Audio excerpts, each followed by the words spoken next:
SNMR Sridhar గారు రాసినటువంటి అరవింద నేత్ర 101వ భాగం. ఏంట్రా, మొన్నేదో టాలెంట్ తప్పటడుగులు అంటూ మీ చెల్లి గురించి ఏదో వాగావు, మరిప్పుడేమైంది? చెప్పాను కదా, నా అనుభవం ముందు దాని టాలెంట్ పనికిరాదని. నిజమే, కానీ ఫస్ట్ టైమే నిన్ను క్రాస్ చేయలేకపోయినా దాదాపు నీకు ఈక్వల్గా వచ్చింది. అది మర్చిపోకు. దగ్గరికి వచ్చినంత తేలిక కాదు దక్కించుకోవడం. అప్పుడే లోపలికి వస్తున్న స్టెల్లా, నువ్వంటుంది దేని గురించి అరవింద్? నేత్ర గురించా, తను చేసే పని గురించా? రెండిటి గురించి. అయినా నీకెందుకంత మేల్ ఈగో అరవింద్? ఇది ఈగో కాదు స్టెల్లా, నా భార్య నాకు నచ్చినట్టుగా ఉండాలి, దట్స్ ఇట్. నా మాట విను అరవింద్, ఇప్పటికైనా మించిపోయింది లేదు. నేత్ర నిజంగానే talented person.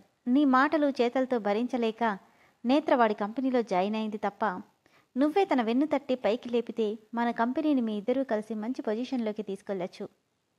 Just shut up your mouth Stella. అది నా కంపెనీ గేట్ దగ్గరికి రావడం కూడా నాకు ఇష్టం లేదు. అది నాతో కలిసి ఉండాలి అంటే ఇంట్లో మాత్రమే ఉండాలి. కానీ అరవింద్, ఎనఫ్ ఆనంద్, ఇక వెళ్ళి మీ వర్క్ చూసుకోండి. 4 రోజులు సాఫీగా సాగితే మెల్లిగా ప్రకాష్ ఆఫీస్కి ఇంటికి బాగా అలవాటు పడింది నేత్ర.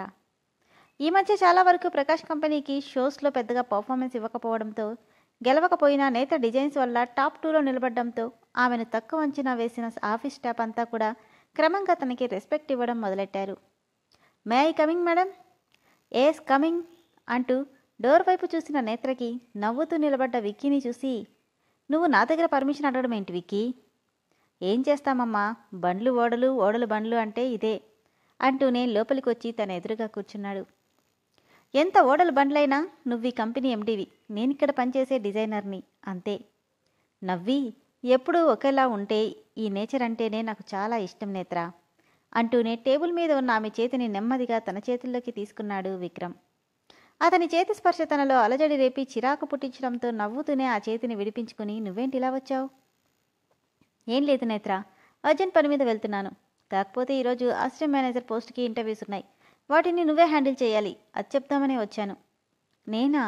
నువ్వే? ఏ? నేను ఇంటర్వ్యూ అటెండ్ చేయడం ఏంటి విక్రమ్? నేను ఇక్కడ నార్మల్ డిజైనర్ని. ఆ పోస్ట్కి ఎలాంటి క్వాలిఫికేషన్ కావాలో నాకెలా తెలుస్తుంది? నవ్వి, దానికి సంబంధించిన డీటెయిల్స్ అన్నీ నీకు ఆల్రెడీ మెయిల్ చేశాను. ఒకసారి చెక్ చేసుకుని ఆ వర్క్కి సంబంధించి ఏవైనా క్వశ్చన్స్ అడిగి పర్ఫెక్ట్ అన్న వాళ్ళని సెలెక్ట్ చేయి. అది కాదురా, నేను... ప్లీజ్ నేత్ర, కొంచెం అర్జెంట్ వర్క్, అర్థం చేసుకో అని చెప్పి వెళ్ళిపోవడంతో తన మెయిల్కి వచ్చిన డీటెయిల్స్ అన్నీ చెక్ చేస్తుంటే, మేడం, అసిస్టెంట్ మేనేజర్ పోస్ట్కి రెజ్యూమ్ పంపిన వాళ్ళంతా వచ్చారు, మీరు ఓకే అంటే పంపించండి అనడంతో ఒక్కొక్కరుగా లోపలికి వస్తున్న వాళ్ళందరినీ వాళ్ళ క్వాలిఫికేషన్తో పాటు తను కూడా కొన్ని క్వశ్చన్స్ అడిగి మరీ పంపిస్తుంది. మే ఐ కమింగ్ మేడం అన్న గొంతుకు, yes coming, your good name please. అదేంటి మేడం, నా రెజ్యూమ్లో నా గుడ్ నేమ్ లేదా ఏంటి అన్న గొంతుకు తలపైకెత్తిన నేత్రకి నవ్వుతున్న నిఖిల్ని చూడగానే ఆశ్చర్యంగా సీట్లో నుండి పైకి లేస్తూ, నిక్కీ, నువ్వా? నిక్కీ కాదు మేడం, నా పేరు నిఖిల్, ఎంబీఏ కంప్లీట్ అయింది, మీరిచ్చిన అసిస్టెంట్ మేనేజర్ పోస్ట్కి ఇంటర్వ్యూకి వచ్చాను అంటుంటే ఏడుస్తూ దగ్గరికి వెళ్ళి అతన్ని గట్టిగా హక్ చేసుకుంది. ఏంటక్క ఇది చిన్నపిల్లలా? నిన్ను చూసి నాకెంత గర్వంగా ఉందో తెలుసా? ఎవ్వరూ సాయం చేయకుండానే నువ్వు వర్క్ చేస్తున్నావు. I'm so happy. ఎలా ఉన్నావురా?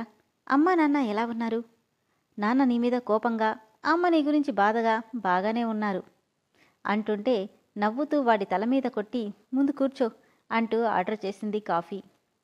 నవ్వుతూ, నా మీద నీకెంత ప్రేమరా, కానీ మీ బావ మాత్రం ఏ తప్పు చేయని నిన్ను అంటూ బాధగా తలుంచుకుంటే, నాకు దాని గురించి ఎలాంటి బాధ లేదక్క, ఎందుకంటే బావ చేసింది తప్పని నేను అనుకోవట్లేదు. ఏంటి?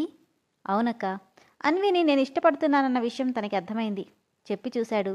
నేను వినకపోయేసరికి ఎలాగైనా నన్ను పంపించాలని ఇలా చేశాడే తప్ప నా మీద కోపంతో కాదు. అంతలా కొడితే నీకు కోపం రావట్లేదా నిక్కీ? కానీ నన్ను కొట్టినందుకు కాదు, మొహం మీదే నువ్వు నా చెల్లెలు ఇష్టపడ్డం నాకు ఇష్టం లేదు అని చెప్పుంటే నేనే అక్కడి నుండి దూరంగా వెళ్ళిపోయాను. అందుకోసమని ఇలా. నిజంగానే నీకు అన్వి అంటే ఇష్టమా? చాలా ఇష్టమక్క. తన స్టడీస్ కంప్లీట్ అయ్యాక బావతో డైరెక్ట్ నేనే మాట్లాడతాను. ఒప్పుకునేవాడైతే నిన్నిలా గెంటేయడు నిక్కీ. మనుషులు ఎప్పుడూ ఒక్కరిలా ఉండరు కదక్క. బావకి నా మీద మంచి ఒపీనియన్ ఉంది, కాకపోతే అది తన చెల్లిని పెళ్లి చేసుకునేంత గొప్పగా లేదు. అది సరే గాని, ఇంతకీ నాకు జాబ్ ఇస్తున్నావా లేదా? అతని చెల్లిని ప్రేమిస్తూ నా దగ్గర జాబ్ అంటే అతనే కాదు నాన్న కూడా నువ్వు శత్రువుగా మారిపోతావు నిక్కి. అదంతా నేను చూసుకుంటానక్క. నువ్వెలా ఉన్నావో ఏంటోనని చాలా దిగులుగా ఉంటుంది. ఇక్కడ పని చేస్తే నువ్వెలా ఉన్నావో ఏంటోనన్న బాధ నాకుండదు. అందుకే పేపర్లో అడ్వర్టైజ్మెంట్ చూసి వెంటనే అప్లై చేశాను. మరి నాకు జాబ్ ఇస్తావా? కానీ నిక్కి, ఈ జాబ్కి నీ క్వాలిఫికేషన్ కరెక్ట్గా సరిపోతుంది. మరేం పర్వాలేదు, నీ తమ్ముడిని అపాయింట్ చేసుకో నేత్రా అన్న ప్రకాష్ గొంతుకు ఇద్దరు కంగారుగా లేచి నిలబడ్డారు. మీ మాటలన్నీ విన్నానమ్మా. నీ మీద ప్రేమతో నీ తమ్ముడు నీ దగ్గర పనిచేయాలనుకుంటున్నాడు. కానీ అంకుల్, ఈ పోస్ట్కి మరేం పర్వాలేదు. అతను నీ తమ్ముడు కదా, మేనేజ్ చేస్తాడులే. అవును సార్, ఖచ్చితంగా మేనేజ్ చేస్తాను. ఆ విషయంలో మీకు డౌట్ అవసరం లేదు. మరి నాన్నకేం చెప్తావురా? అదంతా నేను చూసుకుంటాను కదక్కా. నేను ఫస్ట్ జాబ్ చేసేది, శాలరీ తీసుకునేది నీ దగ్గర. అదెంత సంతోషంగా ఉందో తెలుసా అంటుంటే, ఇంకా ఆలోచిస్తావేంటమ్మా, ఇమ్మీడియట్గా నీ తమ్ముడిని అపాయింట్ చేసుకో అనడంతో వెంటనే మేనేజర్తో అపాయింట్మెంట్ ఆర్డర్ రెడీ చేసింది నేత్ర. కంగ్రాచులేషన్స్, ఇక నీ అల్లరి కట్టిపెట్టి బుద్ధిగా వర్క్ చేసుకో అంటూ అతని తల చెరిపేస్తుంటే, తప్పకుండా, నేనేమైనా తప్పులు చేస్తే కరెక్ట్ చేయడానికి మా అక్క ఉందిగా. చాలా బాగుందమ్మా మీ ఇద్దరి మధ్య బాండింగ్ అని. నేత్ర, మనం ఈరోజు ఒక మీటింగ్ అటెండ్ అవ్వాలి. నేనా? భయమెందుకమ్మా, నీతో పాటు నేను కూడా ఉంటాను. విక్కీ కూడా అట్నుండే వచ్చేస్తాడు అనడంతో, సరే అంకుల్ అని. నిక్కీ, ఎప్పుడు జాయిన్ అవుతున్నావు? నువ్వు ఓకే అంటే ఇప్పుడే జాయిన్ అవుతాను. వద్దులే, అమ్మకి చెప్పి మంచి రోజు ఎప్పుడో చూసుకుని అప్పుడు వచ్చేయి. అలాగే వెళ్ళేటప్పుడు స్వీట్స్ తీసుకెళ్ళు అనడంతో, సరేనంటూ కాసేపు నేత్రతో మాట్లాడి నిక్కీ వెళ్ళిపోతే ప్రకాష్తో కలిసి మీటింగ్కి స్టార్ట్ అయింది నేత్ర. అదే మీటింగ్కి స్టెల్లాతో కలిసి స్టార్ట్ అయ్యాడు అరవింద్ కూడా. మీటింగ్కి నేనెందుకురా, ఆనందిని తీసుకెళ్లాల్సింది. నిన్ను తీసుకెళ్లేది మోడల్గా కాదు, వన్ ఆఫ్ ద షేర్ హోల్డర్గా అంటూనే ఇద్దరు మీటింగ్ జరిగే ప్లేస్కి చేరుకున్నారు. అప్పుడే ఎదురుగా ప్రకాష్తో కలిసి లోపలికొస్తున్న నేత్రని చూసి నేత్ర కూడా వీళ్ళిద్దరినీ అసహనంగా చూసింది.